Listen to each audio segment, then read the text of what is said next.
نصلي على رسوله الكريم أما بعد فأعوذ بالله من الشيطان الرجيم بسم الله الرحمن الرحيم يا أيها الناس أنتم الفقراء إلى الله والله هو الغني الحميد وقال الله تعالى عز وجل كما ورد في سورة البقرة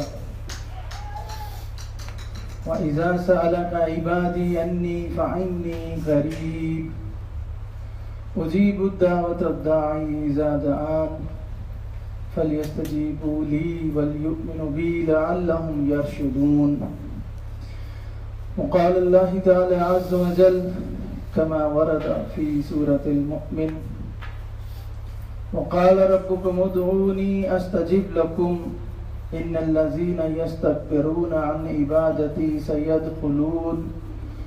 سيدخلون جهنم داخرين وقال الله تعالى عز وجل كما ورد في سورة النمل أمن يجيب المضطر إذا دعاه ويكشف السوء صدق الله العظيم رب اشرح لي صدري ويسر لي أمري واحلل عقدة من لساني يفقهوا قولي اللهم ألهمني رشدي وأعذني من شرور نفسي اللهم رب زدني علما اللهم أرنا الحق حقا وارزقنا اتباعه وأرنا الباطل باطلا وارزقنا اجتنابه رب أعني على ذكرك وشكرك وحسن عبادتك آمین یا رب العالمین.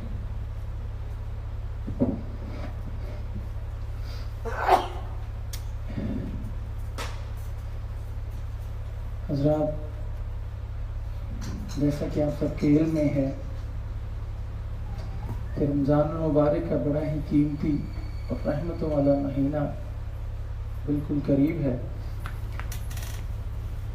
جیسا کہ حضور صلی اللہ علیہ وآلہ وسلم نے دعا بھی کی ہے اور اس کی تلقین بھی کی ہے. ان کی اس دعا کے مطابق اللہ تعالی ہم سب کو عافیت کے ساتھ رمضان المبارک تک پہنچائے اور اس کی برکات سمیٹنے کی ہمیں توفیق عطا فرمائے. رمضان المبارک کے حوالے سے اللہ سبحانہ و تعالیٰ کے ساتھ جو ایک تعلق بنانے کا، اس کا قرب حاصل کرنے کا جو ہمیں ایک موقع ملتا ہے خصوصی طور پر، ویسے تو اللہ کے ساتھ قرب حاصل کرنے کا ہمیں ہر وقت کوشش کرنی چاہیے، لیکن اس قرب کا جو خصوصی طور پر جو ہمیں موقع ملتا ہے رمضان المبارک میں، اس کا ایک بہت بڑا ذریعہ ہے دعا، جو ہماری آج کی گفتگو کا موضوع بھی ہے. خصوصی طور پر رمضان المبارک میں اس دعا کا اس کے ساتھ کیا تعلق ہے، یہ انشاءاللہ اپنی گفتگو میں عرض کروں گا. تو اللہ کے ساتھ تعلق کا، اس کے ساتھ اس کا جو قرب ہے، اس کا ایک بہت بڑا ذریعہ ہے دعا. یوں سمجھ لیں کہ ہم جیسے آسیوں اور عامیوں کے لیے ایک بہت بڑا سہارا ہے. ہماری آس، امید سمجھ لیجیے ایک مومن کی، ایک عام انسان کی، جس کو ہر وقت اپنے گناہوں کا کھٹکا لگا رہے، ہر وقت جہنم کا خوف لگا رہے. ایسے گناہگاروں کا، عاصیوں اور عامیوں کا بہت بڑا سہارا، ایک آس، ایک امید، وہ ہے یہ دعا.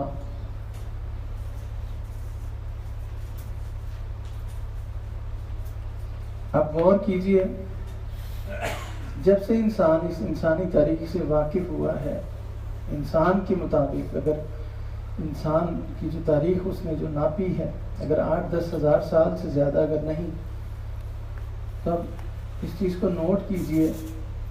8-10 ہزار سے، یہ تو صرف ہماری جو قائم کردہ جو ایک تاریخ ہے، وہ اللہ عالم انسان کتنا پرانا ہے.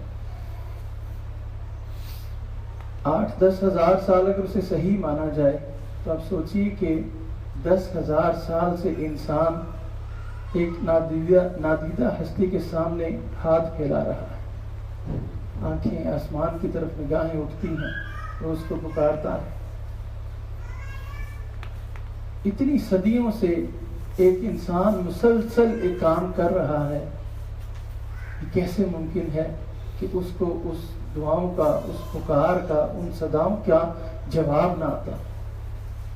کیسے ہو سکتا ہے کہ جب وہ مشکل میں بے اختیار کسی ہستی کو پکارتا ہے اور اس ہستی اس کی مدد کو نہ آئی، اس کی پکار کا جواب نہ دے، اس کی دعاؤں کو سنے نہ، اس کی تسلی نہ کرے، اس کی تشفی نہ کرے یا اس کا کیتھارسس نہ کرے، پھر بھی انسان صدیوں سے، ہزاروں سالوں سے ایک کام مسلسل کرتا چلا ہے، اگر اس کو اس کا جواب نہ ملے، یہ ممکن نہیں۔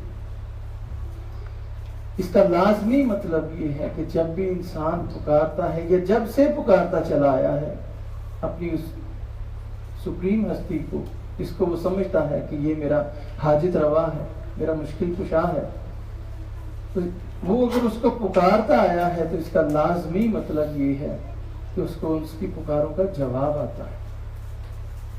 وہ جب دعا کرتا ہے اس کی دعاؤں کو قبول کیا جاتا ہے۔ اگر اس کی پکاروں کا جواب نہ آئے، اس کی تسلی تشفی نہ ہو، تو انسان کب کا دعا کرنا چھوڑ چکا ہوتا۔ جب سے انسان انسانی تاریخ سے آشنا ہوا ہے، اس نے یہی دیکھا ہے، یہی جانا ہے کہ وہ دعا مانگتا آیا ہے۔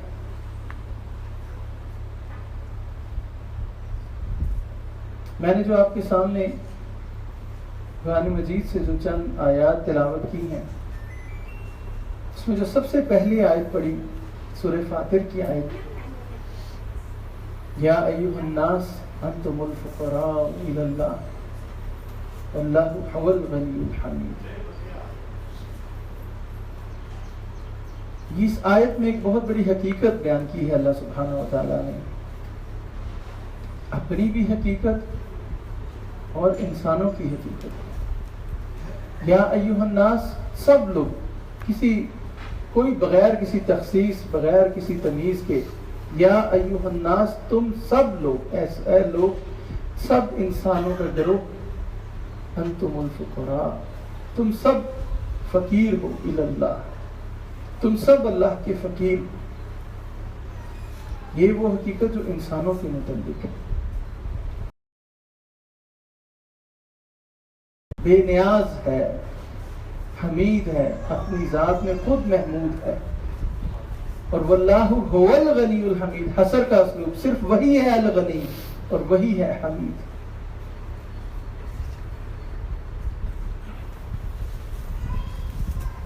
یہ ایک بہت بڑی ایک حقیقت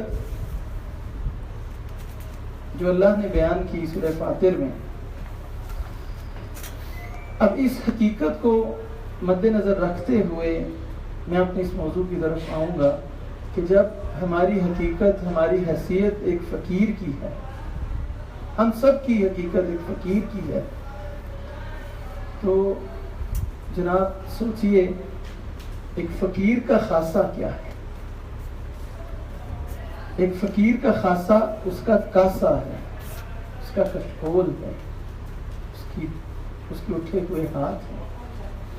ایک فقیر کا خاصہ اس کا کاسا ہے، اور ایک مالک کا خاصہ اس کی عطا ہے۔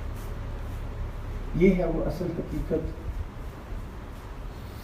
مالک کا خاصہ اس کی عطا ہے۔ جب جب یہ انسان پکارتا ہے تو مالک اس کی اس پکار کو سن کر، اس کی اس دعا کو سن کر خوش ہوتا ہے، اس کو عطا کر کے وہ راضی ہوتا ہے۔ یہ بڑا عجیب معاملہ ہے، ایک مانگنے والے فقیر کا اور ایک عطا کرنے والے مالک کا بڑا عجیب معاملہ ہے۔ ذرا اس پہ غور کیجیے۔ مانگنے والے فقیر کی تو سمجھ میں آتی ہے کہ اس کا خاصہ ہے صدا لگانا، مانگنا، جھولی پھیلانا، ہاتھ اٹھانا، لیکن جو عجیب تر معاملہ ہے وہ عطا کرنے والے کا ہے۔ وہ عجیب معاملہ یہ ہے کہ مانگنے والے کو مانگنے کی اتنی چاہت نہیں جتنی دینے والے کو دینے کی چاہت ہے۔ یہ ہے عجیب معاملہ. وہ عطا کرنے والا مانگنے والے سے زیادہ چاہتا ہے کہ یہ مانگنے والا مجھ سے مانگتا رہے، ہر وقت مانگتا رہے، جو چاہے مانگتا رہے اور میں اسے دیتا رہا.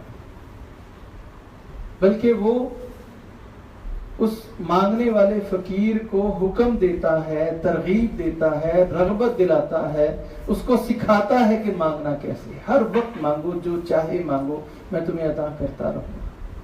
بالآخر ایک وقت یہ بھی آتا ہے کہ اس مانگنے والے کی چاہت ختم ہو جاتی ہے، مگر اس دینے والے کی چاہت ختم نہیں ہوتی. اس مانگنے والے کی بالآخر خواہشیں ختم ہو سکتی ہیں، اس دینے والے کے خزانے ختم نہیں ہوتے.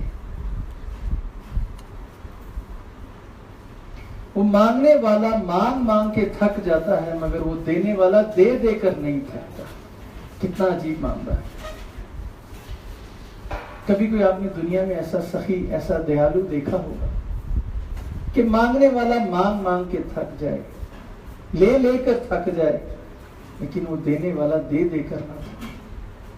کتنا عجیب معاملہ ہے. اے خدا بندہ، تیری مانند کون، تیرے جیسا کون. دنیا کا معاملہ دیکھیے کتنا عجیب ہے، اور دنیا اور یہ جو دنیا کا جو مالک ہے اس کا معاملہ عجیب تر ہے. دنیا کا معاملہ یہ ہے کہ دنیا والوں سے جب مانگا جائے تو وہ ناراض ہوتے ہیں، اور دنیا کے رب سے، دنیا کے مالک سے جب نہ مانگا جائے تو وہ ناراض ہوتا ہے. اللہ، خدا بندہ تیری مانند کون، تیرے جیسا کون. ایک طرف وہ یہ حقیقت بیان کرتا ہے، یا ایھا الناس انتم الفقراء، تم سب فقیر ہو اللہ کے.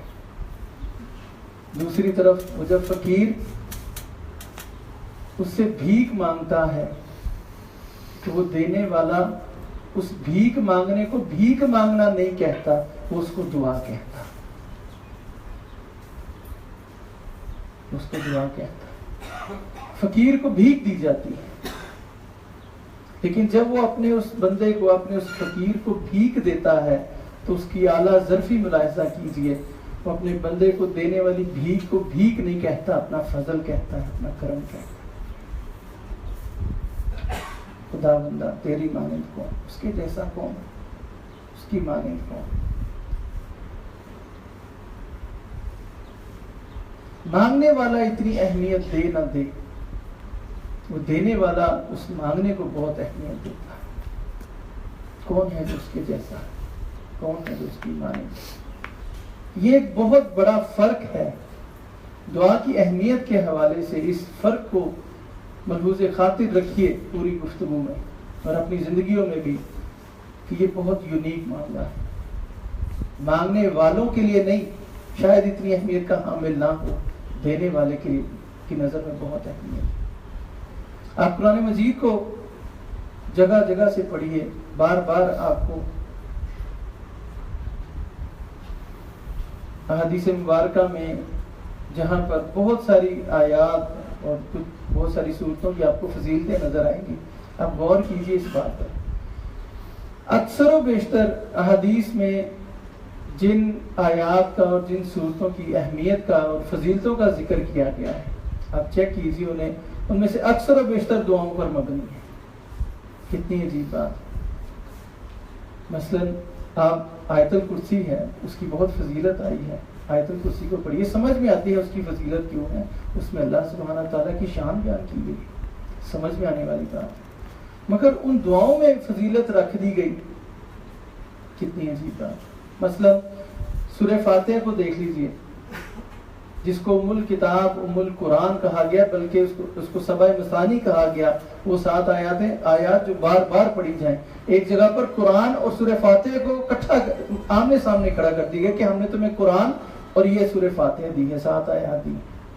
کتنی اہمیت. ام الکتاب، بلکہ ایک جگہ پر اسے قرآن کہا گیا. یہ کیا ہے؟ یہ دعا ہے. کس کا مفاد ہے؟ بندوں کا، اللہ کے ان غلاموں کا.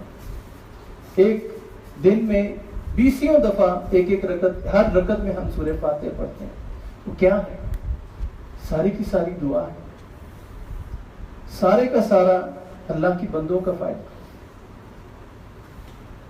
اللہ سبحانہ و تعالیٰ فرماتے ہیں کہ میں نے سورہ فاتحہ کو اپنے اور اپنے بندے کے درمیان آدھا آدھا تقسیم کر رکھا ہے. کتنی اہمیت ہے. اب غور کیجئے حدیث کے الفاظ کہ جب بندہ نماز میں اپنے رب کو کہتا ہے الحمدللہ رب العالمین، تو اللہ کی طرف سے جواب آتا ہے. اللہ کے اس بات کا جواب دیتے ہیں. جب بندہ کہتا ہے الحمدللہ رب العالمین، تو اللہ سبحانہ و تعالیٰ کہتے ہیں حمدنی عبدی، میرے بندے نے میری حمد بیان کی. جب وہ کہتا ہے مالک یوم الدین، تو اللہ سبحانہ و تعالیٰ فرماتے ہیں اثنا علی عبدی، میرے بندے نے میری ثنا بیان کی. جب وہ کہتا ہے الرحمن الرحیم، تو اللہ سبحانہ و تعالیٰ کہتے ہیں اثنا علی عبدی، میرے بندے نے میری ثنا بیان کی. پھر جب وہ کہتا ہے مالک یوم الدین، تو اللہ سبحانہ و تعالیٰ فرماتے ہیں مجدنی عبدی، میرے بندے نے میری تمجید، میری بزرگی بیان کی. پھر جب بندہ کہتا ہے ایاک نعبد و ایاک نستعین، ہم خاص تیری ہی عبادت کرتے ہیں، خاص تجھ ہی سے مدد چاہتے ہیں، تو اللہ سبحانہ و تعالیٰ کہتے ہیں اب یہ جو میرے بندے نے کہہ دیا، اب یہ میرے اور میرے بندے کے درمیان ہے. وہ جو چاہے گا، جو سوال کرے گا، یہ میرے اور اس کے درمیان ہے، میں اس کو دوں گا. تب وہ 3 دعائیں کرتا ہے اہدنا الصراط المستقیم صراط الذین انعمت علیہم غیر المغضوب علیہم ولا الضالین. تو اللہ سبحانہ تعالیٰ جواب دیتے ہیں کہ یہ میرے اور میرے بندے کے درمیان ہے. میرے بندے نے جو مجھ سے چاہا میں نے اس کو عطا کیا، گرانٹیڈ. اللہ نے اس سورت کو قرآن کہا ایک جگہ پر. کیا ہے؟ ساری کی ساری دعا. ایک دفعہ حضرت جبرائیل علیہ السلام حضور صلی اللہ علیہ وسلم کے پاس بیٹھے تھے. مسلم کی روایت کے مطابق آسمان سے زوردار دھماکے کی آواز آئی. حضرت جبرائیل علیہ السلام نے کہا یا رسول اللہ صلی اللہ علیہ وآلہ وسلم، آج آسمان کا وہ دروازہ کھلا ہے جو آج سے پہلے کبھی نہیں کھلا. وہ فرشتہ حاضر ہوا ہے آپ کے پاس جو آج سے پہلے کبھی نہیں دیکھا گیا. وہ فرشتہ حاضر ہوا اور اس نے حضور صلی اللہ علیہ وسلم سے کہا یا رسول اللہ صلی اللہ علیہ وآلہ وسلم خوش ہو جائیے، آج آپ کو وہ 2 نور عطا کیے گئے ہیں جو آپ سے پہلے کبھی کسی کو عطا نہیں ہوئے. وہ 2 نور کون سے تھے؟ سورہ فاتحہ اور سورہ بقرہ کی آخری 2 آیات، ربنا لا تؤاخذنا ان نسینا او اخطانا. دیکھ لیجئے یہ دونوں نور جو اسے دیے گئے، یہ کیا ہے؟ دعائیں. اللہ تو ہمیں معاف کر دے، ہم پہ رحم فرما، تو ہی ہمارا مولا ہے. صرف دعائیں. یہ باتیں کہنے کا مطلب کیا کہ اللہ تعالیٰ نے کیوں ایسی آیات، ایسی صورتوں کو انتہائی فضیلت والا قرار دیا؟ تاکہ لوگ، میرے بندے، میرے فقیر بہانے سے مجھ سے مانگتے رہے، میں بہانے سے انہیں عطا کرتا رہا. وہ اس قرآن کو ثواب سمجھ کر پڑھے، میں انہیں دعا سمجھ کر عطا کرتا رہا. یہ ہے اللہ کے نزدیک اس دعا کی اہمیت.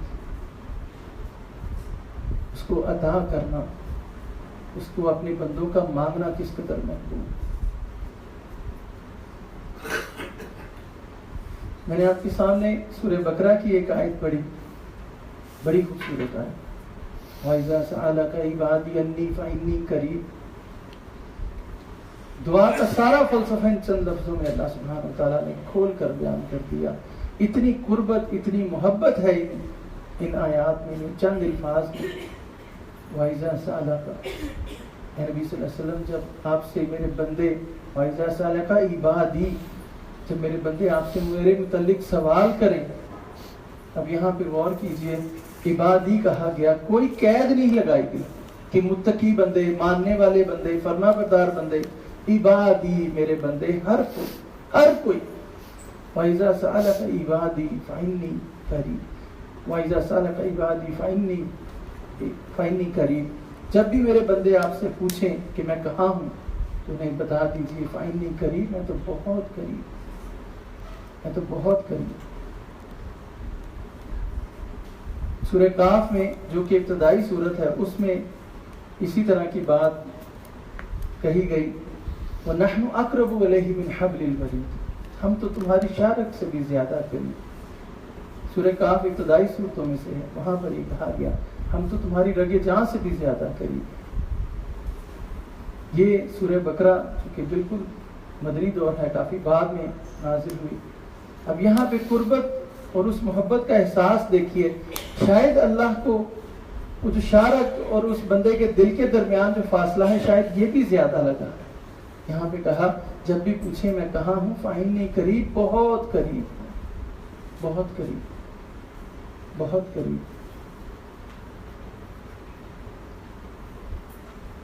اجیب الدعوۃ الداعی اذا دعان، جب بھی کوئی پکارنے والا مجھے پکارے گا میں اس کی پکار کو سنتا ہوں، اسے قبول کرتا ہوں۔ اجیب الدعوۃ الداعی اذا دعان، میں اس کی پکار کو قبول کرتا ہوں، سنتا ہوں۔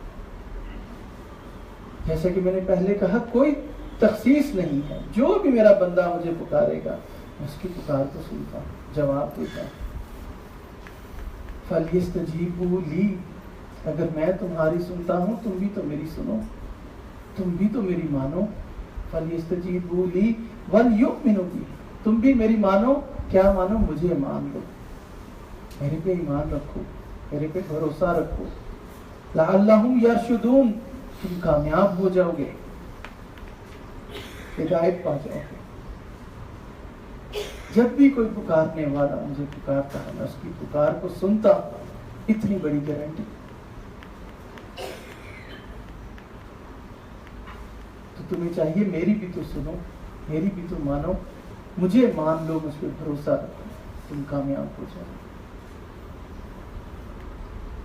ایک دفعہ مسند احمد کی روایت ہے، حضور صلی اللہ علیہ وسلم صحابہ کرام میں بیٹھے تھے، آپ صلی اللہ علیہ وسلم نے فرمایا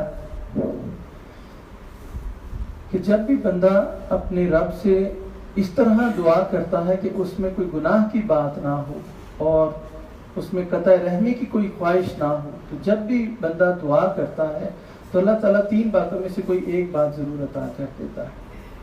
یا تو اس کی دعا پہلے ہی پوری کر دی جاتی ہے، یا اس دعا کا اجر آخرت میں محفوظ کر دیا جاتا ہے، اور تیسری صورت یہ ہے کہ آنے والی مصیبت کو اس دعا کے بدلے ٹال دیا جاتا ہے۔ صحابہ کرام نے فرمایا، فوراً بڑی خوشی اور حیرانگی سے کہا اگر یہ معاملہ ہے کہ ہر دعا قبول ہوتی ہے پھر تو ہم خوب مانگا کریں گے، بہت مانگا کریں گے، کثرت سے مانگا کریں گے۔ حضور صلی اللہ علیہ وسلم فوراً بولے کہ جیسے ایک نمائندہ اللہ سبحانہ وتعالیٰ کا ایک نمائندہ ہو، اور فوراً آپ نے ان صحابہ کرام سے کہا واللہ اکثر، جیسے ہی صحابہ کرام نے کہا کہ ہم تو پھر اب کثرت سے دعا مانگیں گے، فوراً حضور صلی اللہ علیہ وسلم نے اللہ کے نمائندے کے طور پر فوراً کہا واللہ اکثر، مانگو خوب مانگو، اللہ کے پاس کون سی کمی ہے، اللہ کے پاس بہت کچھ ہے تمہیں دینے کے لیے، مانگ لو جتنا مانگنا، واللہ اکثر، اللہ کے پاس بہت کچھ ہے۔ وَإِذَا سَأَلَكَ عِبَادِي عَنِّي فَإِنِّي قَرِيبٌ، جب بھی میرے بندے سوال کریں آپ سے انہیں بتا دیجیے میں بہت قریب، بہت قریب۔ اجیب الدعوۃ الداعی اذا دعان، جب بھی کوئی پکارنے والا مجھے پکارتا ہے میں اس کی پکار کو سنتا ہوں، جواب دیتا ہوں۔ بخاری میں اسی دعا کے متعلق بڑا خوبصورت ایک واقعہ آیا ہے پچھلی امت میں سے۔ حضور صلی اللہ علیہ وسلم نے فرمایا، حضرت عبداللہ بن عمر اس کے راوی ہیں، حضور صلی اللہ علیہ وسلم نے فرمایا کہ پچھلی امتوں میں سے 3 شخص کسی پہاڑی علاقے سے گزر رہے تھے، موسم خراب ہوا، بارش ہوئی، انہوں نے غار میں پناہ لے لی۔ اس پناہ لینے کے دوران ایسا ہوا کہ اوپر سے کوئی بہت بڑا ایک پتھر ہے، غار نما پتھر آیا اور اس منہ کے آگے آ کر رک گیا اور بالکل اس نے اس غار کے منہ کو بند کر دیا، کوئی راستہ نہیں بچا کہ وہ باہر نکل سکتا، وہ اس غار میں قید ہو گیا۔ اب بڑا انہوں نے پہلے تو کوششیں کی، زور لگایا، مگر بہت بڑا پتھر تھا۔ پھر انہیں جو بات سمجھ میں آئی انہوں نے کہا کہ زندگی میں اگر کوئی نیک عمل کیا ہو تو اس نیک عمل کا واسطہ دے کر اللہ سے دعا کی جائے کہ وہ اللہ ہمیں اس مصیبت سے نجات دے۔ سب سے پہلے ایک بندے نے دعا کی، اس نے کہا تو اپنے جانوروں سے جب دودھ دھوتا تھا تو سب سے پہلے اپنے ماں باپ کو پلاتا تھا، میرے بیوی بچے غلام اور اہل اہل و عیال وہ ان کو میں بعد میں پوچھتا تھا، سب سے پہلے اپنے بوڑھے ماں باپ کو ان کی خدمت یہ دودھ پلاتا تھا۔ ایک دن یوں ہوا کہ میں جنگل میں دور تک نکل گیا، واپس آیا تو رات ہو گئی اور دیکھا تو میرے ماں باپ سو چکے تھے۔ مجھے گوارا نہ ہوا کہ میں ان کو سوتا چھوڑ کر اپنے بیوی بچوں کو یہ دودھ پلاؤں، تو میں وہ دودھ کا پیالہ پکڑ کر ساری رات ان کے سرہانے کھڑا رہا اور ان کو جگانا بھی مناسب نہ سمجھا۔ وہ سوئے رہے حتیٰ کہ صبح ہو گئی اور ادھر میرے بچوں کے رونے اور بلکنے کی آوازیں مجھے آتی رہی، لیکن میں نے گوارا نہیں کیا۔ صبح ہوئی، وہ اٹھے اور انہوں نے مجھے جب دیکھا تو پھر انہوں نے وہ دودھ پیا اور اس نے اس دعا اس عمل کا واسطہ دے کر کہا کہ اللہ اگر تو سمجھتا ہے کہ یہ کام میں نے تیری رضا کے لیے کیا تھا تو ہمیں اس مصیبت سے نجات دے دی۔ وہ پتھر اپنی جگہ سے سر کا ہلا تھوڑا سا اور تھوڑا سا سرک گیا، مگر ابھی اتنی جگہ نہیں تھی کہ وہ نکل سکے۔ دوسرے نے دعا کی کہ اللہ تو جانتا ہے کہ میری چچا زاد بہن تھی، وہ مجھے کتنی عزیز تھی، میں اسے بہت محبت کرتا تھا اور اس کو ورگلانے کی پھسلانے کی میں نے کئی دفعہ کوشش کی، مگر وہ عفیفہ تھی، پاک دامنہ تھی، وہ میرے جال میں پھنسی نہیں۔ کہتے ہیں وہ شخص دعا کرتے ہوئے کہتا ہے کہ اللہ تو جانتا ہے کہ ایک وقت ایسا آیا کہ سخت قحط سالی ہوئی، لوگ مجبور ہو گئے، وہ بھی ایک دن میرے پاس آئی، نہ جانے کس مصیبت میں کس پریشانی میں آئی، اور اس نے 120 درہم کا اسے مطالبہ کیا۔ میں نے اس سے اپنا مطالبہ رکھ دیا کہ پہلے میری خواہش پوری۔ وہ نہ جانے کس بیچاری مصیبت میں تھی، میری بات مان لی۔ میں نے اس کو 120 سونے کے سکے اس کو دے دیا، اور جب میں نے اس پر دسترس حاصل کر لی تو اس عفیفہ نے آنکھوں میں آنسو لا کر اس کو نے بس ایک بات مجھے کہی، اللہ کے بندے اللہ سے ڈر جا، اتق اللہ، اللہ سے ڈر جا۔ کہتے اس کی بات میں پتہ نہیں کیا اثر تھا کہ میں اللہ تجھ سے ڈر گیا، میں نے اس کو چھوڑ دیا اور اس کو وہ 120 سونے کے سکے بھی دے دیا۔ اللہ اگر تو سمجھتا ہے کہ یہ عمل میں نے تیرے ڈر اور خوف سے کیا تھا تو میں اس مصیبت سے نجات دے۔ اس کی اس دعا کے بعد وہ پتھر اپنی جگہ سے اور تھوڑا سا ہلا، مگر ابھی بھی اتنی جگہ نہیں تھی کہ وہ نکل سکے۔ اس تیسرے شخص نے دعا کی کہ اللہ تو جانتا ہے کہ میں نے ایک دن اجرت پر کچھ مزدوروں کو لگایا، میں نے سب کو ان کی اجرت، ان مزدوری کے مطابق اجرت ان کو ادا کر دی۔ ایک مزدور تھا جو مخالفت پر اتر آیا اور مجھ سے لڑ جھگڑ کر بغیر اجرت لیے چلا گیا۔ میں نے اس کی اس اجرت کو، جو اس کی مزدوری تھی، اس کو اپنے کاروبار میں لگایا، اللہ نے بہت اس میں برکت ڈالی اور وہ رقم بڑھتی چلی گئی، اور اس رقم کے عوض میں نے کچھ جانور خریدے اور کچھ چیزیں خریدی۔ پھر ایک وقت آیا کہ وہ مزدور واپس آ گیا، وہ بڑی پریشانی میں تھا اور اس نے کہا کہ اللہ کے بندے فلاں دن میں نے تیرے کچھ مزدوری کی تھی تیرے ہاں، تو میری وہ مزدوری مجھے واپس کر دے، آج میں شدید پریشان۔ میں نے اس کو باہر میں بندھے ہوئے بھیڑ بکری اور اونٹ دکھائے اور کہا وہ سب تیری اجرت ہے، جا ان کو لے جا۔ اس مزدور نے حیرانگی کے ساتھ کہا کیا تو مجھ سے مذاق کرتا؟ جب میں نے اسے حقیقت بتائی تو بڑا خوش ہوا اور اللہ کا شکر ادا کرتے ہوئے چلا گیا، اور اس نے کہا کہ اللہ اگر تو سمجھتا ہے کہ اگر یہ عمل میں نے تیری خاطر کیا ہے تو اس مصیبت سے ہمیں نجات دے دے۔ اتنے میں وہ جو پتھر تھا وہ ہلا اور اپنی جگہ سے ہٹ گیا اور ان کا راستہ آزاد ہو گیا اور اس مصیبت سے نجات پا گئے۔ دعا جو قضا کو ٹال سکتی۔ امام سہیلی نے بڑا خوبصورت ایک دعا کے متعلق ایک بڑا خوبصورت شعر کہا ہے، مالی سوا قرئی لبابک حیلا ولئن رددت فأی باب اقرا۔ کہتے ہیں تیرا دروازہ کھٹکھٹانے کے سوا میرے پاس اور کوئی ہیلا نہیں، اگر تو نے بھی اپنے دروازے سے مجھے لوٹا دیا تو پھر یہ بھی بتا دے کہ میں اور کس دروازے پر جاؤں، میں اور کون سے دروازے پر جاؤں۔ وَإِذَا سَأَلَكَ عِبَادِي عَنِّي فَإِنِّي قَرِيبٌ۔ شروع میں نے سورہ مومن کی ایک بڑی خوبصورت آیت آپ کے سامنے تلاوت کی۔ اللہ کے نزدیک اس دعا کی کیا اہمیت ہے، اس حوالے سے، اہمیت کے حوالے سے یہ جو آیت ہے، دعا کے حوالے سے یہ آیت ضربہ سلام ہے، اس کا کلائمیکس ہے۔ اللہ سبحانہ و تعالیٰ سورہ مومن میں فرماتے ہیں وقال ربکم ادعونی استجب لکم. یہ ذرا غور سے سنیے گا. آپ کا رب کہتا ہے مجھے پکارو میں تمہاری دعائیں قبول کرتا ہوں. ان الذین یستکبرون عن عبادتی سیدخلون جہنم داخرین. جو لوگ غرور اور تکبر میں آ کر میری عبادت سے منہ موڑتے ہیں ضرور وہ ذلیل و خوار ہو کر جہنم میں داخل ہوں گے. اب یہاں پر دیکھیے پہلے کہا دعا کرو میں تمہاری دعاؤں کو قبول کروں گا, تو پھر کہا جو گھمنڈ میں آ کر میری عبادت سے منہ موڑتے ہیں. بڑی اہم بات ہے. اللہ تعالیٰ نے یہاں پر دعا کو عبادت کہا. جو لوگ تکبر میں آ کر میری عبادت سے منہ موڑتے ہیں وہ ذلیل و خوار ہو کر جہنم میں داخل ہوں گے. اللہ نے یہاں دعا کو عبادت سے تعبیر کیا. کتنی اہم بات ہے.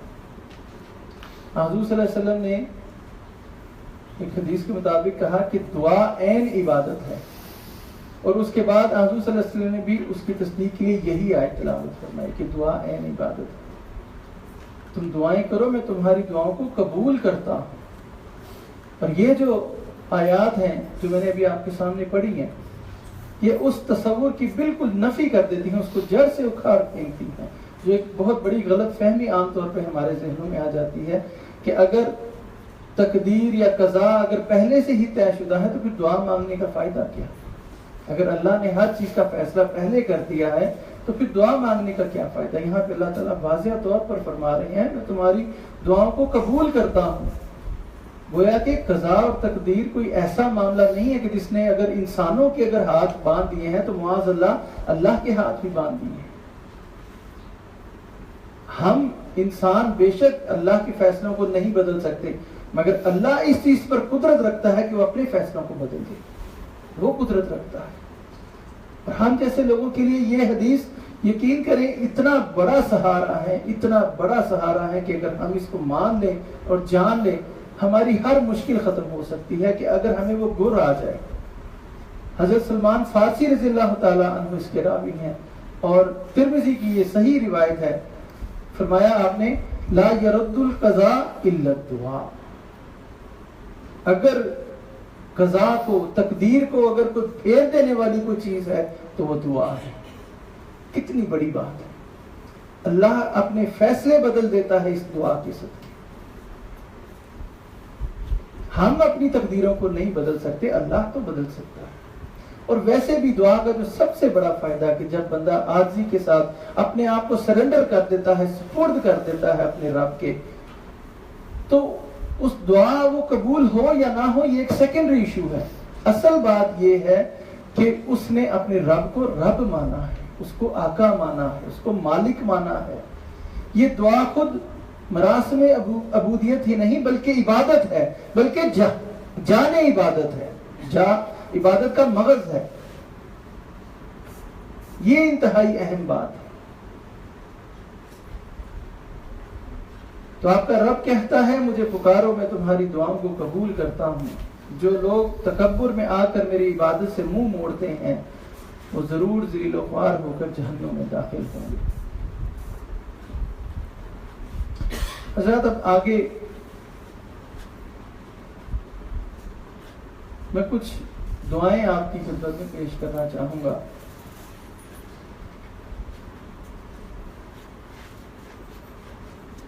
ان چیزوں کو اپنے ذہن میں رکھتے ہوئے ان دعاؤں کو سنیے گا کہ ہمارا عمل, ہماری آج تک کی زندگی, ہماری بے بسی, ہماری لاچارگی یہ اس چیز کو ثابت کرتی ہے کہ دعاؤں کے جواب آتے ہیں. ہم جب بے اختیار ہوئے, لاچار ہوئے, ہمارا یہ دعا کرنے کا عمل بتاتا ہے کہ اس رب نے ہمیں تھاما, اس نے ہماری دعاؤں کو قبول کیا. یہ ہماری زندگیاں بتاتی ہیں, ہماری بے بسیاں بتاتی ہیں. اور آج میں اس دعا کے ضمن میں اللہ کے ولیوں کی, اللہ کے نبیوں کی, اللہ کے دوستوں کی کچھ دعائیں آپ کے سامنے رکھنا چاہتا ہوں. یہ صرف دعائیں مت سمجھیے ان کو, جو اللہ نے کہا نا کہ یہ دعا عین عبادت ہے, یہ اللہ کے دوستوں نے جو دعائیں کی تھیں، یہ دعائیں ان کی پوری پوری زندگیاں تھیں، یہ ان کی پوری پوری زندگیوں کی بندگیاں تھیں. انہوں نے جو اپنے رب کو سمجھا، جو اس کا قرب حاصل کیا، جو رب کے ساتھ ان کا تعلق تھا، سمجھ لیجئے کہ یہ وہ ان کی ساری التجائیں ان کے ان دعاؤں کی صورت میں ان کے ہونٹوں سے نکلی. اور وہ بھی ایسا قدردان ہے، اس نے ان دعاؤں کو محفوظ کر لیا، نہ صرف محفوظ کیا بلکہ اپنی زندہ کتاب میں شامل کر کے قیامت تک کے لیے ان کو محفوظ کر دیا. یہ صرف ان کو صرف دعائیں مت سمجھیے، یہ کیفیات تھیں، یہ ان کی فیلنگز تھیں. کسی دعا میں آپ کو اللہ کا قرب نظر آئے گا، کسی دعا میں آپ کو توکل نظر آئے گا، کسی میں بھروسہ نظر آئے گا، کسی میں عشق و محبت نظر آئے گا. ایسی ایسی دعائیں جو آسمان کا سینہ چیر کر سیدھا عرش معلیٰ تک بے روک ٹوک پہنچی. ایسی ایسی دعائیں کہ جس نے اللہ کے اپنے کیے ہوئے فیصلے اللہ نے بدل دیے ان دعاؤں کے ساتھ.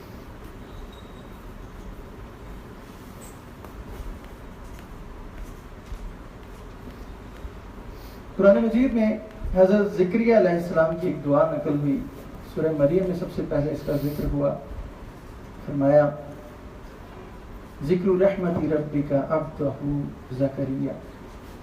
نبی صلی اللہ علیہ وسلم آپ اپنے رب کی اس رحمت کا ذکر کیجئے جو اس نے اپنے بندے زکریا پر نازل کی. فرمایا اذ نادى ربہ، جب اس نے اپنے رب کو پکارا. اذ نادى ربہ نداء خفیا، جب اس نے اپنے رب کو چپ کے پکارا. ولم اکن بدعائک ربی شقیا، فرمایا انہوں نے اے پروردگار میں کبھی تجھ سے دعا مانگ کر نا امید نہیں ہوا، نامراد نہیں ہوا. اب دیکھیے بھروسہ کتنا میرا، یعنی کہ اگر مجھے آج اگر یہ حاجت ہے اس کا مطلب ہے میرے رب یہ نہیں کہ مجھے پہلے کبھی کچھ ملا ہی نہیں، میں کبھی تجھ سے دعا مانگ کر نامراد نہیں رہا. پھر سورہ انبیاء میں فرمایا وَزَكَرِيَّا إِذْ نَادَى رَبَّهُ رَبِّ لَا تَذَرْنِي فَرْدًا، جب زکریا اس نے پکارا اپنے رب کو ربی لا تذرنی فردا، ہے اللہ اے میرے رب مجھے اکیلا مت چھوڑنا، یعنی مجھے وارث عطا فرما، مجھے بیٹا عطا فرما، مجھے اکیلا مت چھوڑنا. اگلے الفاظ میں وَأَنْتَ خَيْرُ الْوَارِثِينَ، میں اگر تجھ سے وارث مانگ رہا ہوں اس کا یہ مطلب نہیں کہ وارث وہ ہے. وَأَنْتَ خَيْرُ الْوَارِثِينَ، حقیقی وارث تو ہی ہے. کیسے اپنی ہر دنیاوی ضرورت کو اللہ کے ساتھ منسوب کر رہے ہیں. ایک ایک لفظ سے یہ نظر آ رہا ہے کہ ان کا اصل منبع، ان کا اصل عاشق، اصل محبوب وہ اللہ ہے. وَأَنْتَ خَيْرُ الْوَارِثِينَ، حقیقی وارث تو ہی. ایک اور دعا حضرت یونس علیہ السلام کی دعا اللہ نے اس قرآن میں بتائی. جب حضرت یونس علیہ السلام اپنی قوم سے بگڑ کر چلے گئے، اللہ کی اجازت کے بغیر چلے گئے، بڑا معروف واقعہ ہے. سمندر میں ان کو پھینک دیا گیا اور ایک مچھلی نے ان کو نگل لیا. اب سوچئے کیا وقت ہوگا، ایک تو مچھلی کے پیٹ کا اندھیرا، ایک سمندر کی گہرائیوں کا اندھیرا، اوپر سے رات کا اندھیرا. اللہ تعالیٰ نے وہ ساری کیفیات نوٹ کر لی. فرمایا فنادا، بس پھر اس نے ہمیں پکارا، فی الظلمات، ان اندھیروں سے ہمیں پکارا، ان لا الہ الا انت سبحان. جب اس نے ہمیں پکارا اللہ تیرے سوا کوئی الہ نہیں، تو پاک ہے، تو ہر کمی کجی عیب سے پاک ہے. انی کنت من الظالمین، میں ظالموں میں سے ہوں، مجھ سے غلطیاں. ایک طرف اللہ کی شان بیان کر رہے ہیں اور دوسری طرف اپنے اس غلطیوں کا ذکر کر رہے ہیں، اعتراف کر رہے ہیں. جب اس نے ہمیں اندھیروں سے پکارا کہ اللہ اس مشکل میں بھی تو ہی میرا الہ ہے، تو پاک ہے، تو ہر کمی کجی سے پاک ہے، بے شک میں ہی ظالم. روایات میں آتا ہے تفسیر ابن کثیر میں کہ جب حضرت یونس علیہ السلام یہ تسبیح کر رہے تھے، جب اللہ کو پکار رہے تھے لا الہ الا انت سبحانک انی کنت من الظالمین، فرشتوں میں ہلچل ہو رہی تھی پر آسمانوں میں. فرشتوں نے اللہ سے عرض کیا اے اللہ بڑی دور سے کوئی بڑی مانوس سی آواز آ رہی ہے جیسے کوئی تجھے پکار رہا ہے. سمجھ نہیں آ رہی کہ یہ کس کی آواز ہے لیکن مانوس لگتی ہے، کوئی تجھے بڑی دور سے پکار رہا ہے، جیسا کہ میں نے پہلے کہا، ایک تو مچھلی کے پیٹ کا اندھیرا، پھر سمندر کا اندھیرا، پھر رات کا اندھیرا، تو کوئی تجھے پکار رہا ہے، آواز کوئی جانی پہچانی ہے۔ اللہ سبحانہ تعالیٰ نے عرض کیا، بڑے پیارے الفاظ، یہ میرے یونس کی آواز، یہ میرے یونس کی آواز، وہ مجھے پکار رہا ہے، وہ میری تسبیح کر رہا ہے، مشکل میں مجھے پکار رہا ہے۔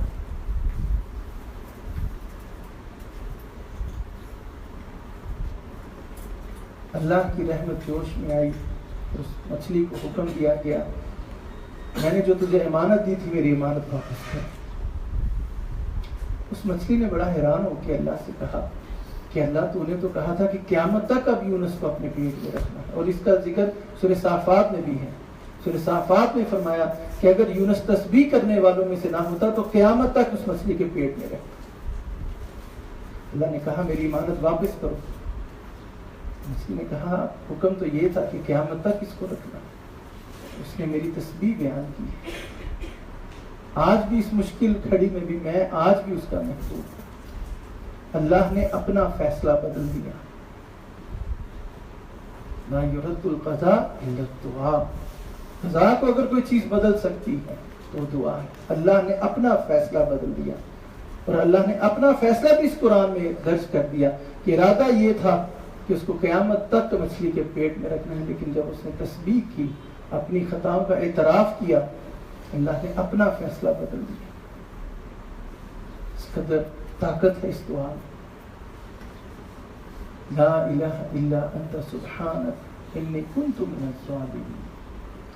اور پھر اللہ نے اس آیت کے بعد کہا فاستجبنا لہ، ہم نے اس کی دعا کو قبول کیا، وَنَجَّيْنَاهُ مِنَ الْغَمِّ، اور اسے پھر اس غم سے، اس تکلیف سے نجات دے دی۔ اور اگلے الفاظ بڑے اہم ہیں، وَكَذَلِكَ نُنْجِي الْمُؤْمِنِينَ، اور اسی طرح ہم مومنوں کو بچاتے ہیں، پریشانیوں سے بچاتے ہیں، ہم ان کو آزاد کرتے ہیں۔ اب یہاں پہ ایک اشارہ یہ بھی ہے کہ یہ جو انہوں نے تسبیح بیان کی، لا الہ الا انت سبحانک انی کنت من الظالمین، یہاں پہ کہا کہ اسی طرح ہم مومنوں کو بچاتے ہیں، یعنی یہ تسبیح ہمیں بھی کرنی چاہیے، مشکلوں میں پکارنا چاہیے اس طریقے سے جس طرح حضرت یونس علیہ السلام نے پکارا۔ اسی طرح ایک اور بڑی عجیب دعا اللہ کے بندے حضرت ایوب علیہ السلام کی، اللہ نے وہ بھی تذکرہ کیا۔ دعائیں تو بہت ساری ہیں، لیکن حضرت ایوب علیہ السلام کا تذکرہ خصوصی طور پر کروں گا۔ حضرت ایوب علیہ السلام جیسا کہ آپ جانتے ہیں کیا بندے تھے، اخیر کر دی انہوں نے، حد کر دی انہوں نے۔ ان کا اور اللہ کا جو معاملہ تھا، ہم گزرنا اس میں سے دور کی بات ہے، اس کو جان بھی نہیں سکتے۔ اللہ نے ان کو آزمایا، ان کو ایک جسمانی بیماری لگ گئی، پھوڑوں کی سی بیماری تھی۔ مفسرین نے لکھا ہے کہ پھوڑے ان کے پورے جسم پر بڑے بڑے نکل آئے، جس میں سے پیپ رستی تھی، خون رستا تھا۔ گھر والوں نے، بستی والوں نے یہ کہہ کر، یہ سوچ کر ان کو اپنی بستی سے باہر نکال دیا کہ یہ متعدی بیماری ہے، ہم بھی اس میں مبتلا نہ ہو جائیں۔ صبر و شکر سے باہر نکل آئے خیمے میں، صرف ایک بیوی، ایک زوجہ ان کے ساتھ تھی۔ 7 سال گزر گئے اسی تنہائی میں، اسی تکلیفوں میں، اسی آزمائشوں میں، 7 سال گزر گئے۔ 7 سال جب گزر گئے، وہ زوجہ، ان کی بیوی بڑے صبر سے ان کا ساتھ دیتی رہی۔ ایک وقت آیا کہ ان کا پیمانہ چھلک گیا، رونے لگ گئی۔ حضرت ایوب علیہ السلام نے ان سے پوچھا کہ بھلی عورت کیوں روتی؟ کہ اپنے وہ پرانا وقت یاد آ گیا تھا، وہ جو عروج کا دور تھا، جب اہل و عیال تھے، مال و دولت تھی یا نعمتیں تھیں، وہ وقت یاد آ گیا۔ ایوب علیہ السلام نے کہا اچھا بتا کہ ہم وہ جو عروج کا جو اچھا وقت ہم نے دیکھا، وہ کتنا وقت گزارا ہم نے؟ انہوں نے کہا 70 سال تک ہم اس دور میں رہے۔ ان کا اور یہ بیماری کا جو وقت تھا، اس کو کتنی دیر ہوئی؟ ان کا 7 سال۔ اس اللہ کے بندے نے کہا آسودگیوں کے تو نے 70 سال گزارے ہیں، تکلیف کے 7 سال گزارے ہیں، پہلے تکلیف کے بھی اتنے ہی 70 سال گزار، پھر اللہ سے شکوہ کرنا، پھر تیرا شکوہ کرنا بنتا ہے۔ 7 سال میں گھبرا گئی، 7 سال میں شکوہ شروع کر دیا۔ اسی طرح 18 سال گزر گئے، 18 سال اسی تکلیف۔ ایک وقت آیا کہ 2 صاحب گزر رہے تھے ان کے پاس سے، ان کی اس تکلیف بھری ان کی حالت دیکھی، آپس میں باتیں کرتے ہوئے ان کے پاس سے گزرے، انہوں نے 18 سال گزر چکے ہیں،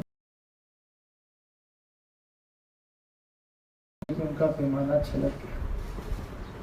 یہ جو بات سنی کہ ایک اللہ کی اس آس پر وہ اتنی تکلیفیں کاٹتے رہے، اسی پر کسی نے جب انگلی اٹھا دی تو پیمانہ تو چھلکنا تھا۔ اور وہ پھر ان کی پھر جو دعا نکلی ہے، جو انہوں نے چند لفظوں میں جو اپنے اللہ سے جو شکوہ تو نہیں کہیں گے، جو بات کی ہے انہوں نے اپنے رب سے، خدا کی قسم پتھروں کو چیر دے۔ انہوں نے پھر دعا کی اپنے رب سے، اور پھر اس قدردان نے اس دعا کو اپنے قرآن میں شامل کیا، لفظ بر لفظ محفوظ کر کے بتا دیا۔ وَأَيُّوبَ، دیکھیں اب الفاظ، وَأَيُّوب، بس اتنا کہا، اور میرا بندہ ایوب، وَأَيُّوبَ اِذْ نَادَىٰ رَبَّهُ، جب اس نے بھی پکارا اپنے رب کو، أَنِّي مَسَّنِيَ الضُّرُّ وَأَنْتَ أَرْحَمُ الرَّاحِمِينَ، میرا بندہ ایوب جب اس نے مجھے پکارا تو کیا کہا، أَنِّي مَسَّنِيَ الضُّرُّ وَأَنْتَ أَرْحَمُ الرَّاحِمِينَ، اے اللہ مجھے بیماری لگ گئی ہے اور تو ارحم الراحمین، بس مجھے بیماری لگ گئی ہے اور تو ارحم الراحمین۔ اتنی تکلیفوں کے باوجود زبان سے اتنا نہیں نکلا کہ اللہ تو ٹھیک کر دے، مجھے شفا دے دے۔ کس درجے کا صبر، ہر زبان میں صبر ایوب ضرب المثل بن چکا ہے، لیکن میں جب غور کرتا ہوں اس کو صبر ایوب نہیں، اس کو شکر ایوب کہنا چاہیے۔ اس درجے کا صبر کہ زبان سے اتنا بھی نہیں نکل سکے اللہ تو شفا دے دے، جیسے کوئی 3-4 دن کا کوئی بھوکا ہو مگر انتہائی خوددار ہو، وہ کسی شخص کے پاس آئے اور اسے کہے کہ میں 4 دن کا بھوکا ہوں اور آپ بہت فیاض ہیں، بس اتنا کہہ کر وہ رک جائے۔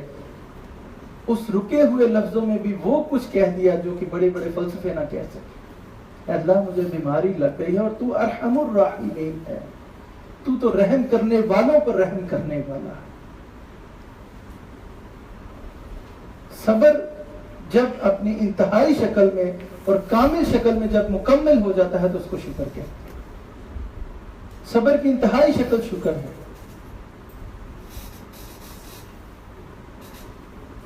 دعا کی، اے اللہ مجھے بیماری لگ گئی ہے تو ارحم الراحمین۔ پھر اس قدردان نے، اللہ سبحانہ وتعالیٰ نے بھی پھر جو حق ادا کیا ہے، صحیح پوچھیے، جو تعریف کا پھر جو حق ادا کیا، سورہ صاد نے فرمایا اِنَّا وَجَدْنَاهَا صَابِرًا، جو اللہ نے پھر جو سرٹیفکیٹ دیے ہیں ان کو یقین جانیے، پھر زمین و آسمان کے سب مقرب فرشتے، پوری کائنات اس پر رش کرتی ہے، ہمیشہ کے لیے جاوداں کرتی ہے حضرت علی۔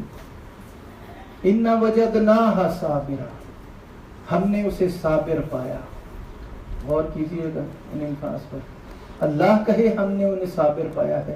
اللہ کے قائم کیے ہوئے کرائٹیریا پر، اللہ کے قائم کیے ہوئے معیار پر کوئی شخص پورا اترے، کس درجے کا سبب ہوگا۔ اللہ کہہ رہا ہے ہم نے اسے صابر پایا۔ اِنَّا وَجَدْنَاهَا صَابِرًا، آگے فرمایا نعم العبد، کیا ہی خوب بندہ تھا،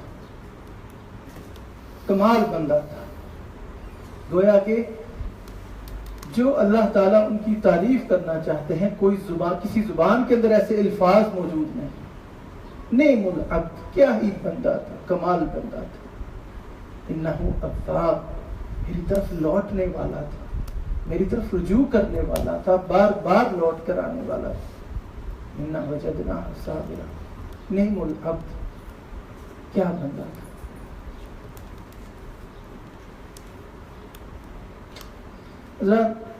دعائیں تو اور بھی بہت سی ہیں، اور آخر میں عشق و محبت کی اگر ایک مختصراً ذکر کروں ایک اور دعا کا، جو حضور صلی اللہ علیہ وسلم نے کی. ان کی زندگی میں جب مشکل ترین وقت آیا، طائف کا وقت جو مشکل ترین وقت تھا، سر سے لے کر پاؤں تک خون میں لتھڑے پڑے، صرف جو دعا کی انہوں نے، یہ کیا دعا تھی، سیدھا عرش تک پہنچی، فیصلے بدل دیے گئے. آپ جانتے ہیں بڑے مشہور واقعات، فرشتوں کو بھیج دیا گیا کہ آج فیصلہ تمہیں اپنے قانون میں بتاتا ہوں، مگر آج جو محمد کہیں گے آج تمہیں اس پر عمل کرنا. اگر وہ کہیں پہاڑوں کے درمیان ان کو پیس دیا جائے تو پیس دینا. مگر یہ فیصلے جو بدلے گئے، جو قانون بدلے گئے، ایسے نہیں بدلے گئے. جب اپنی جوتی اتارنے لگے ہیں اپنے پاؤں مبارک سے، تو جوتی خون کی وجہ سے اتر نہیں رہی. تب انہوں نے دعائیں کی ہیں، اے اللہ تو مظلوموں کا رب ہے، تو میرا بھی رب ہے. اللہ میں بھی اس وقت مظلوم ہوں، تو نے مجھے کس کے حوالے کر دیا؟ ان غیروں کے جو مجھ سے جو مرضی چاہے سلوک کریں. جب یہ کہا تو پھر کچھ اندر دل کے اندر وہ ہلچل ہوئی ہوگی. فوراً کہا کہ اللہ اگر تو ناراض نہیں تو پھر مجھے کوئی پرواہ نہیں، بس تو ناراض نہ ہو. کیا وقت ہے، جسمانی اور روحانی اذیتوں کا کیا عروج ہے، اور دعا کیا ہے کہ اگر تو ناراض نہیں تو پھر مجھے کوئی پرواہ نہیں، جو ہو سکے. کہ میں اللہ میں تجھ سے عافیت چاہتا ہوں، تیرے اس چہرے کے نور کی پناہ چاہتا ہوں جس سے ساری کائنات روشن. اگر تو ناراض نہیں تو پھر کوئی پرواہ نہیں. فیصلے بدل دیے گئے، اللہ نے فیصلے بدل دیے. تو حضرات یہ وہ کچھ دعائیں تھیں جو اللہ سبحانہ و تعالیٰ نے اپنے ان دوستوں کی نقل کی اس قرآن میں. ان کو صرف دعائیں مت سمجھیں، یہ میں نے جیسے کہ پہلے کہا یہ ان کی پوری زندگیاں تھیں، یہ ان کی پوری بندگیاں تھیں جو ان دعاؤں کی صورت میں ان کے ہونٹوں سے نکلی، ان کے دلوں سے نکلی. جیسے ایک سچا دوست سچے دوست کو پکارتا ہے، اور جیسے ایک سچا دوست سچے دوست کی مدد کو آتا ہے. ذرا ان دعاؤں کے تناظر میں دیکھیے ہماری دعائیں کیا ہیں. اپنی ان دعاؤں کا بھی جائزہ لیجیے. ہم جنہیں دعائیں کہتے ہیں، جنہیں دعائیں سمجھتے ہیں، جناب والا وہ دعائیں ہیں ہی نہیں. وہ تو ایک لامتناہی خواہشیں ہیں، ناتمام آرزوئیں ہیں، ضرورتیں ہیں جن کو ہم دعائیں سمجھتے ہیں، جس میں سبھی کچھ ہے مگر رب نہیں ہے. وہ ایک واقعہ بنا ہوا ہے کہ آپ ایک بندہ نماز پڑھ رہا تھا، دعائیں مانگ رہا تھا، قریب سے فرشتہ گزرا، تو فرشتے کو پہچان گیا. اس نے اس کو کہا کہ میرے رب تک میری حاجتیں پہنچا دو. اس نے کہا اچھا بتاؤ کیا چاہتے ہو؟ اس نے کہا مجھے یہ بھی چاہیے، یہ بھی چاہیے، یہ بھی چاہیے. اس نے کہا اچھا بس میں سمجھ گیا. کہتے نہیں ابھی اور بھی بہت کچھ ہے. کہتے نہیں میں سمجھ گیا، میں تمہارا پیغام رب کو دے دوں گا کہ تیرا بندہ تیرے سوا ہر چیز چاہتا ہے، تیرا بندہ تیرے سوا ہر چیز چاہتا ہے. حضرات جان لیجیے خدا کی ضرورت کچھ اور شے ہے اور ضرورت کا خدا کچھ اور ہے. کیسی محبت ہے جو صرف ضرورت کے وقت یاد آتی ہے. آپ ایک پریکٹیکل کر کے دیکھیے، آپ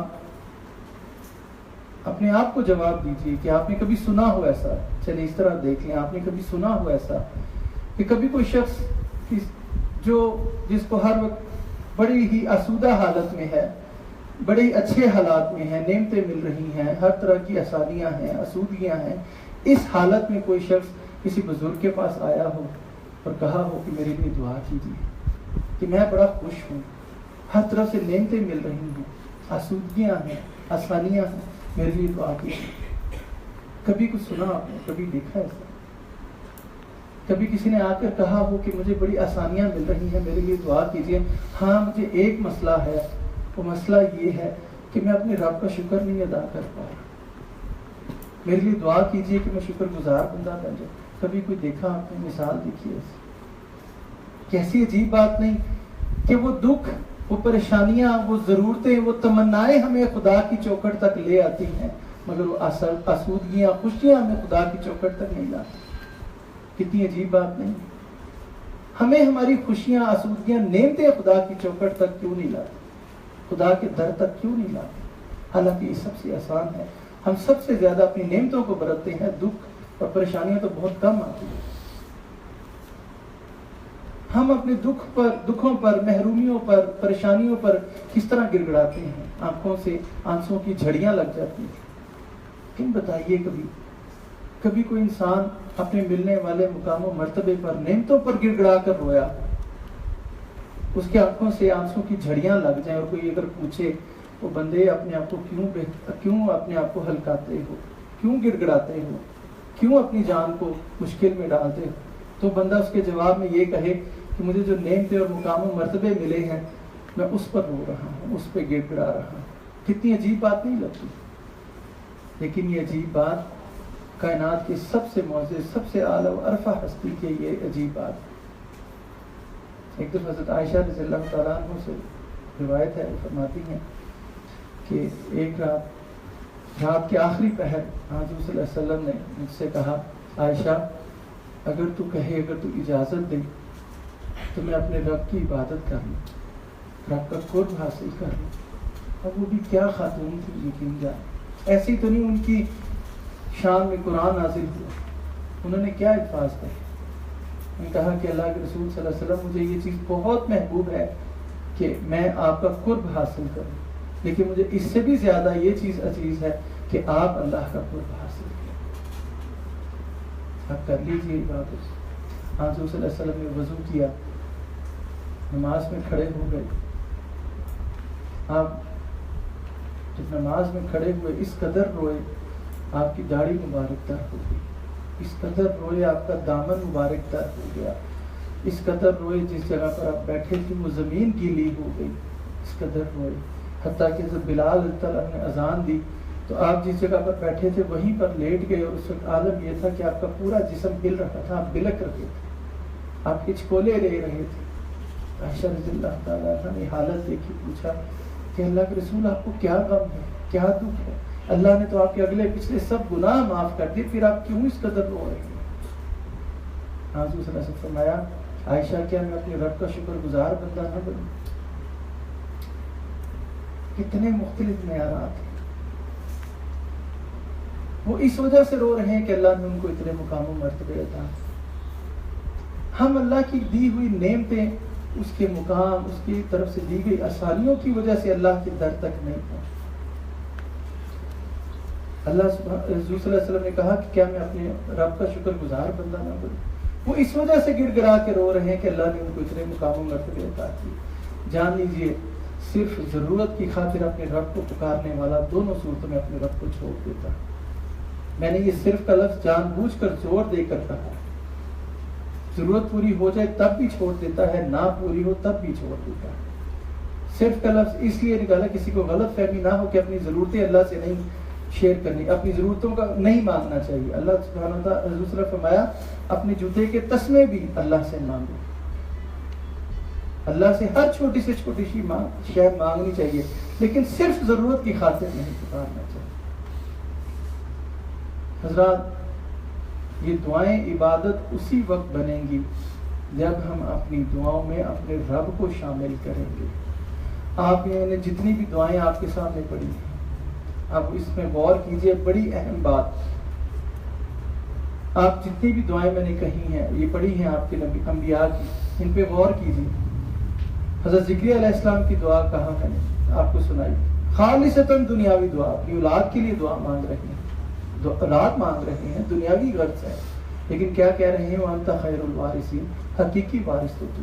اپنی ہر حاجت کو، دنیاوی حاجت کو آپ اللہ سے منسوخ کر لیں، آپ کی دعا عبادت بن جائے گی. حضرت زکریا علیہ السلام کیا کہہ رہے ہیں کہ حقیقی وارث تو تو ہی ہے، ہاں مجھے اس دنیا میں بھی وارث چاہیے. حضرت یونس علیہ السلام، لا الہ الا انت سبحان، اپنی اس مصیبت کو، اس پریشانی کو، یہ بھی دنیاوی ضرورت ہے، دنیاوی طور پر پریشان ہے، مگر منسوخ کس کے ساتھ کر رہے ہیں؟ اللہ.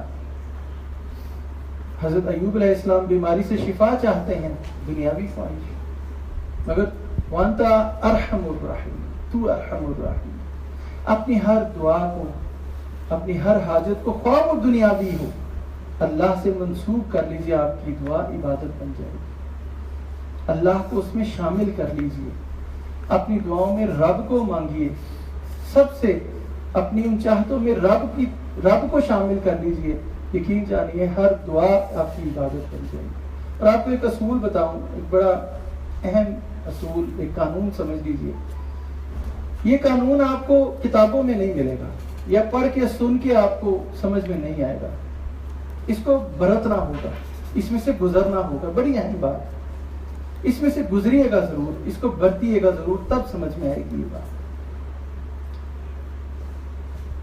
جس بندے کی اس دعاؤں میں، جس بندے کی چاہتوں میں اس کا، وہ اپنے دعاؤں میں اپنے رب کو سب سے اوپر رکھ لے، جس بندے کی چاہت اپنے رب کی چاہت بن جائے، تو یقین کیجئے جو اللہ تعالیٰ سب سے پہلا جو تحفہ دیتا ہے انسان کو، کہ اس کے اندر سے نارسائی ختم کر دیتا ہے، اس بندے کی محرومیاں ختم کر دیتا ہے۔ صرف اتنا ثابت کر دیجئے کہ آپ کو تمام دنیا کی خواہشات، ضروریات سے بڑھ کر اللہ کی خواہش ہے، صرف اتنا ثابت کر دیجئے، اللہ تعالیٰ آپ کو مانگ کر جو عطا کرنا ہے وہ تو دے گا ہی، بن مانگے عطا کرے گا۔ اس کو آزما کر دیکھ لیجئے، بن مانگے عطا کرے گا، دنیا جہان آپ کے قدموں میں ڈھیر کر دے گا۔ اب انبیاء کرام کی دعائیں دیکھ لیجئے، حضرت سلیمان علیہ السلام، میں آخرت کی بات نہیں کر رہا، دنیا کی ضرورتوں کی بات کر رہا ہوں۔ حضرت سلیمان علیہ السلام کی دعا کو دیکھ لیجئے، جب انہوں نے ثابت کیا، جانتے ہیں انہوں نے دعا کیا کہ قرآن نے نقل کیا، حضرت سلیمان علیہ السلام نے کہا کہ مجھے وہ بادشاہت عطا کر جو نہ مجھ سے پہلے کسی کو دی گئی ہو، جو نہ مجھ سے بعد میں کسی کو دی گئی۔ کتنی بڑی دعا اللہ نے قبول کی۔ حضرت ابراہیم علیہ السلام نے دعا کیا کی، جب اپنے بچوں کو اس ویرانے میں چھوڑ کر گئے تو دعا کیا کر رہے ہیں کہ ان کو پھلوں کا رزق دے، جہاں پر کوئی گھاس کا تنکا نہیں اگتا وہاں پر دعا کریں ان کو پھلوں کا رزق دے، اور کہا کہ لوگوں کے دلوں میں ان کے لیے کشش ڈال دے، جہاں پہ کوئی پودا نہیں اگتا وہاں پہ کسی انسان کا کیا سوال پیدا ہوتا ہے، دعا کیا کریں کہ لوگوں کے دلوں کے اندر کشش ڈال دے ان کے لیے۔ آج ہم ان کی دعاؤں کی قبولیت دیکھ رہے ہیں، ہر دنیا جہان کا پھل آپ کو ادھر وہاں سے ملے گا، لوگ دیوانہ وار لبیک لبیک کہہ کر وہاں پر حاضر ہو رہے ہیں، آج تک وہ کشش ختم نہیں ہوئی۔ دعا کیا کی انہوں نے کہ نبوت کو میرے خاندان میں بس رکھ دے، کتنی بڑی دعا کہ نبوت اور رسالت صرف میرے خاندان میں رکھ دے۔ اللہ نے کہا قبول، نبوت صرف ان کے خاندان میں رکھ دے۔ تو صرف انسان کی چاہت صرف رب بن جائے، انسان کی تمنا صرف رب بن جائے، زمین و آسمان کو، دنیا کی نعمتوں کو وہ ڈھیر لگا کے آپ کے قدموں میں رکھ دے۔ صرف مانگی دعائیں قبول نہیں ہوں گی، بن مانگے عطا کرے گا۔ جب انسان کی دعاؤں میں رب آ جائے، اس کی چاہت آ جائے، وہ صرف انسان کے حالات ہی نہیں بدلتا، وہ انسان کو بھی بدل دیتا ہے، مگر اس کی چاہت کرے کون؟ اس سے ہمیں آج بہت کچھ چاہیے، اس کی ذات کو چاہنے والا کون ہے؟ اقبال نے بڑی خوبصورت یہی بات اپنے دو شعروں میں کہی، تیری دعا سے قضا تو بدل سکتی نہیں، تیری دعا سے قضا تو بدل نہیں سکتی، مگر ہے اس سے یہ ممکن کہ تو بدل جائے۔ تیری دعا ہے کہ ہو تیری آرزو پوری، تیری دعا ہے کہ ہو تیری آرزو پوری، میری دعا ہے تیری آرزو بدل جائے، میری دعا ہے تیری آرزو بدل جائے۔ میرے محترم خواتین و حضرات، بڑا ہی قیمتی مہینہ قریب آ لگا ہے، بہت قیمتی مہینہ ہے، ایسے ہی گزر نہ جائے۔ اللہ کا دریائے رحمت جوش میں ہے اس مہینے میں، جو چاہے مانگ لیں اس سے۔ ہر وقت ہو سکے تو یہ ہاتھ پھیلے ہی رہیں اس کے آگے۔ جیسے کہ میں نے پہلے کہا کہ ایک فقیر کا خاصہ اس کا کاسہ ہے، اس کا کشکول، اور ایک مالک کا خاصہ اس کی عطا ہے۔ آپ ایک فقیر کو دیکھتے ہیں تو کیا چیز آپ کو فوراً یہ سمجھا دیتی ہے کہ یہ فقیر ہے؟ اس کا کشکول، اس کا کاسہ، اس کی جھولی، اس کے اٹھے ہوئے ہاتھ دیکھتے ہیں، آپ سمجھ جاتے ہیں کہ یہ فقیر ہے۔ ہم اللہ کے فقیر ہوئے. تو یہ جو کہا گیا دعا زیور ہے مومن کی، دعا مومن کا ہتھیار ہے. ہمارا ہتھیار ہی اٹھے ہوئے ہاتھ ہے، ہمارا زیور ہی اٹھے ہوئے ہاتھ ہے، جو کہ کشکول کی مانند اپنے رب کے آگے ہم نے پھیلا رکھی. تو یہ ہاتھ اٹھے ہی رہیے. بڑا خوبصورت جسچر ہے جو اللہ کو بہت پسند ہے، اس کے بندے کے اٹھے ہوئے ہاتھ.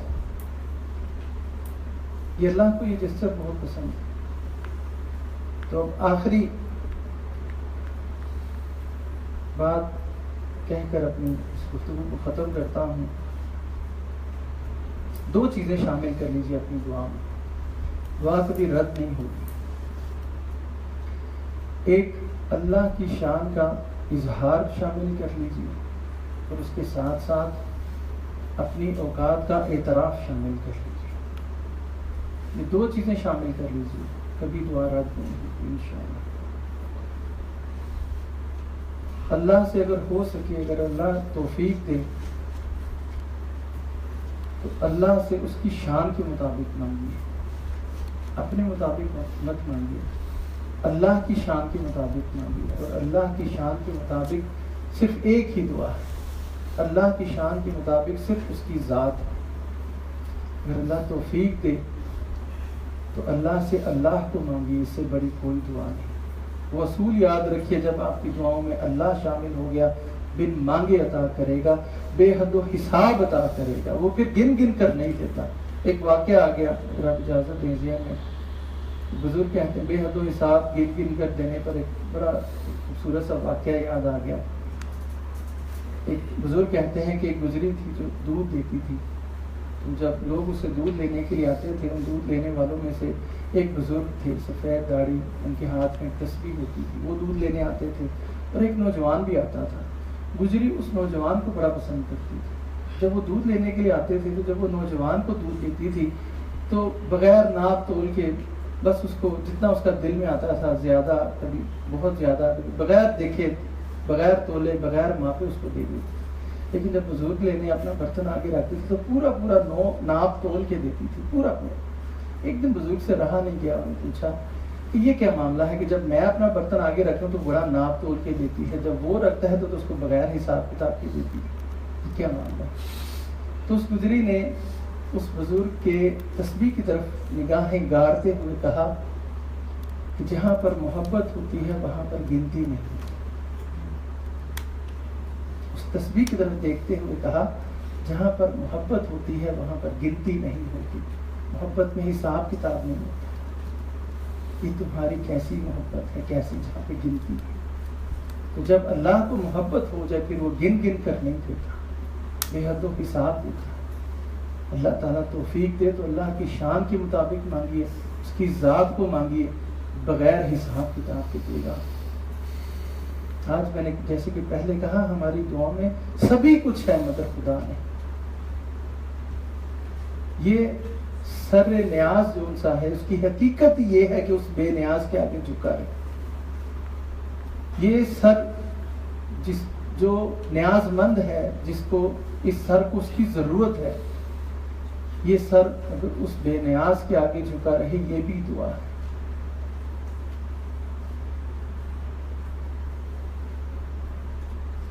آخری بات عرض کروں، جو دعا ہے یہ صرف آپ کا ایمان ہی نہیں بڑھاتی. بڑی اہم بات ہے، اس کو نوٹ کر لیجئے. اللہ کو یہ دعا کیوں اتنی پسند ہے؟ یہ دعا صرف آپ کا ایمان ہی نہیں بڑھاتی، یہ آپ کا مان بھی بڑھاتی ہے اللہ پر. اگر وہ دعا مان تک نہ پہنچی تو پھر وہ دعا کیسے؟ جب بندہ کہے اِنَّ ربی، میرا رب، میرا رب، یہ میرا ہے، تو یہ جو دعا آپ کا اللہ کے ساتھ صرف ایمان ہی نہیں بڑھائے گی، آپ کا مان بھی بڑھائے گی. اللہ تعالیٰ سے دعا ہے کہ اللہ تعالیٰ ہمیں توفیق دے کہ ہم اپنی دعاؤں میں اس کو مان سکیں. اتنا ظرف اور اتنی توفیق اللہ تعالیٰ عطا کرے کہ ہم اس کو اپنی دعاؤں میں یاد کر سکیں، اس کو مانگ سکیں اپنی دعاؤں میں. اور اس مبارک مہینے میں کوئی لمحہ ایسا خالی نہ جائے جس میں ہم اس کو مانگ نہ سکیں. اگر آپ کی عبادت، اگر آپ کی عبادت دعا بن گئی نا تو سمجھ لیجئے آپ کی دنیا سنور گئی. یہ پورا ایک فلسفہ ہے اس ایک فکرے میں. اگر آپ کی عبادت آپ کی دعا بن گئی تو سمجھ لیں آپ کی دنیا سنور گئی، اور اگر آپ کی دعا آپ کی عبادت بن گئی تو سمجھ لیجیے آپ کی آخرت سنور گئی. اللہ تعالیٰ ہمیں اللہ سے حقیقی معنوں میں دعا کرنے کی توفیق عطا فرمائے. وآخر دعوانا الحمدللہ رب العالمین. بارک اللہ لی و لکم فی القرآن العظیم ونفعنی وإیاکم بالآیات وذکر الحکیم.